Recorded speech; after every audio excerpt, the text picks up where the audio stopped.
Hey, it's Bailey O'Brien. You may not recognize me. My hair is green and shorter and straight. I dyed it and I cut it. Just kidding. It's just a wig for St. Patrick's Day. Surprise. I hope you're having a good day and I hope you enjoy your St. Patrick's Day wherever you are in the world, whether you're Irish or not. I hope you have fun with it. St. Patrick's Day used to be a big part of my life as an O'Brien, being Irish that I am.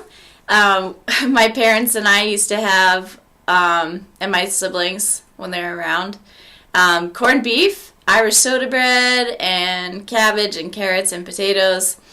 And then this little thing called cancer came along, and I had to do a radical change of my diet and lifestyle. And so my first St. Patrick's Day, and I'm making this video in honor of my 7th year of remission, which I'll be celebrating very soon. So, with this new diet and regimen, I was pretty disappointed when St. Patrick's Day came along and I wasn't able to have the corned beef and cabbage that I had in the past. And this may seem really silly, but for me and my family, it was a big deal. Like, food is a big part of celebrations of every holiday. So it was really hard for us. And I just remember I was focusing more on what I was missing out on rather than what I had right in front of me. I had my family. I had, I was feeling well, and it seemed like things were going well with my health. And I was just negative. In case you don't know, this is a recurring theme in my life, especially when I was going through the cancer. My mom, I just thank God for her and her positivity, and just for how she tried to portray things, and she always has tried to portray things in a positive light in my life. And so she was trying to have a good time on St. Patrick's Day, but I was just like being miserable and not really enjoying it so much. I maybe tried a little bit, but not as hard as I could have. But the thing is, what I realized after going into remission is that even when you just have your health or you have your family, you have so much. And maybe some of you who are watching this video are facing really terrible situations with your health, and your health is not good. But even in that situation, there's still things to be grateful for. And if you don't have a health challenge, there are always challenges in life that that we can let bring us down. And myself, personally, I face challenges every day, just like everybody else, but in different ways. And I know how blessed I am to have my health, but I still struggle with feeling afraid and anxious and caring too much about things that don't really matter, or focusing more, selfishly, where life is found more outside of ourselves. And, it's more blessed to give than to receive, but I forget that.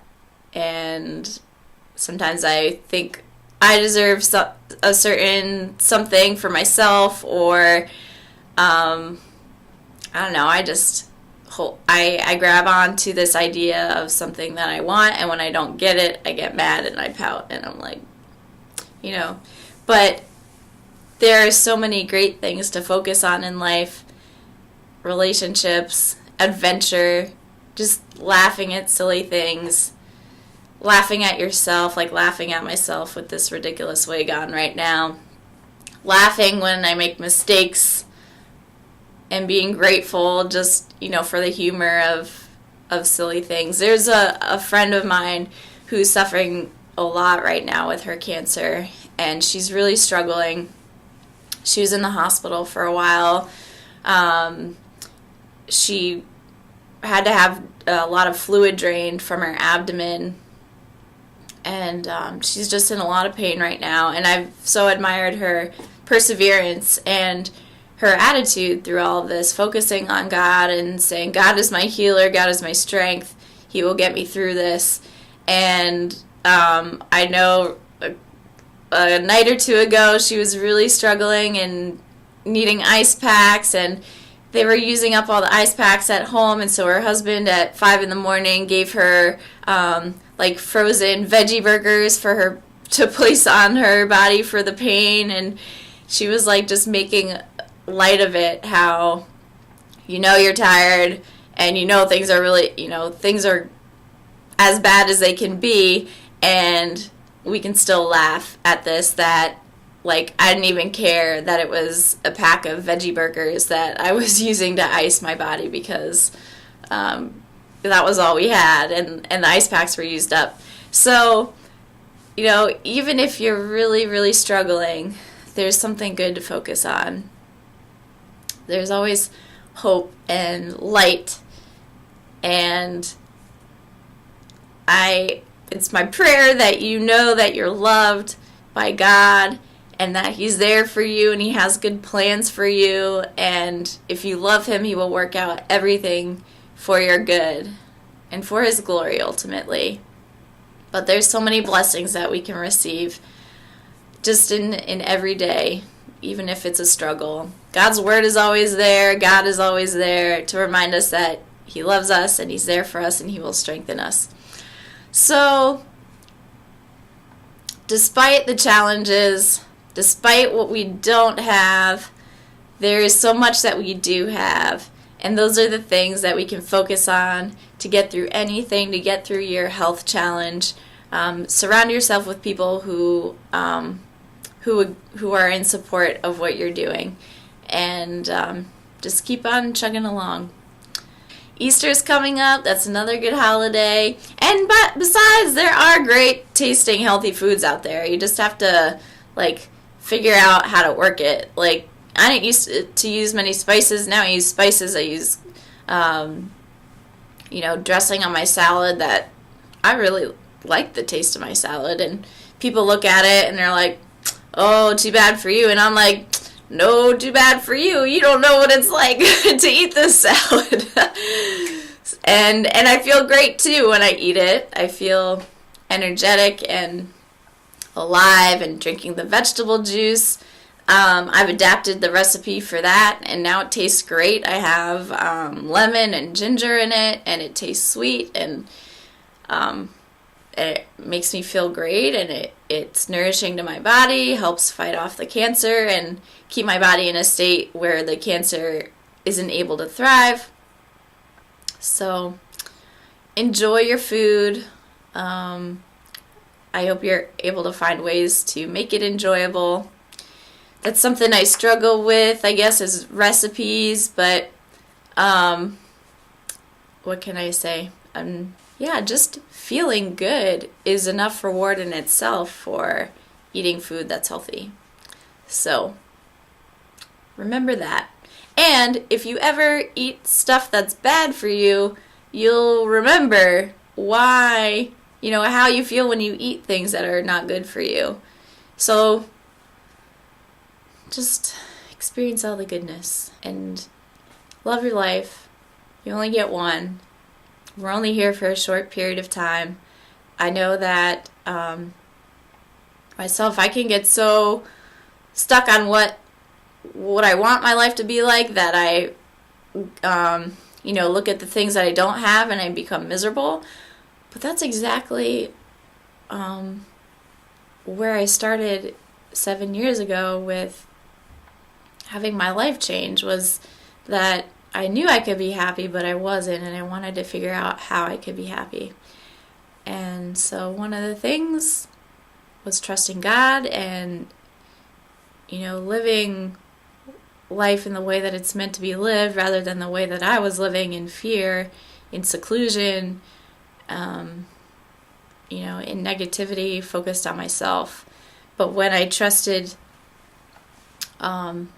that Jesus was the Son of God, and I started living in that reality, then I had hope and joy and like just excitement and gratitude for life, rather than feeling like life was a burden. And I had love for people, which I didn't have so much before, or I only loved them if they loved me. But you know what happens when nobody loves you or you don't feel like they love you even though they do, because all people make mistakes and do things that they don't really want to do and say, but they do it and say it anyway, and then people's feelings get hurt. So yeah, I've learned a lot about what it takes to be happy, and I've heard someone say that it's more challenging to stay healthy than to get healthy, if that makes sense. And I understand that because, like, when my health was in, I had to do something about my health, hardcore, or I was going to die. So I had to do a radical diet change and do all these things. And I went to Mexico and I suffered trying to get well. And then I got healthy. And then, life is really short, but in a way it feels really long sometimes. So it's in the everyday little things that where there's not really any excitement there that are challenging. So what I've learned from that is just to include God in all of it. And when I do that, then I just enjoy, God's presence and His love for me. And when you see God work in the little things, then that's just like really cool, because you can see how He works and how He responds when we pray, because He's faithful and He promises to hear our prayers. And sometimes we don't see Him at work because we don't ask, and sometimes we ask and don't receive because we ask with wrong motives. So there's that big thing there. God is not obligated to, He's not obligated to respond if we're demanding something from Him or asking for something that is not according to His will. But He's there, and He's great, and He wants to help us through our challenges. He wants us to have an abundant life. Jesus promises in John 10:10.